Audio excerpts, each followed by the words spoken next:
The United States and Russia said on Tuesday they had agreed to press ahead with efforts to end the war in Ukraine after holding talks in the Saudi capital at which Kyiv was not represented. Ukraine says it will not accept any deal imposed on it without its consent. The nearly 5-hour meeting in Riyadh was a crucial moment, the first time US and Russian officials have sat down to discuss a halt to the conflict. Russian Foreign Minister Sergei Lavrov said the two countries would appoint representatives before holding regular talks. However, he said their positions were not necessarily closer together.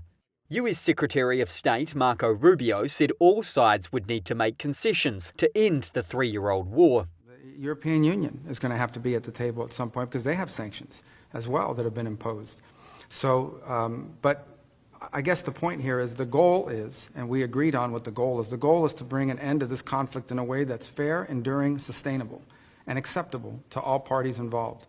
Even before the talks took place, US President Donald Trump's administration was accused by some European politicians of handing free concessions to Moscow last week by ruling out NATO membership for Ukraine. While the meeting in the Saudi capital was underway, Russia hardened its demands. Foreign Ministry spokesperson Maria Zakharova told reporters in Moscow NATO must not admit Ukraine as a member. Going further, she said the alliance should abandon its 2008 promise to grant Ukraine membership at a future unspecified date. President Volodymyr Zelensky postponed his own trip to Saudi Arabia planned for Wednesday, saying no talks to end the war could be held behind Ukraine's back.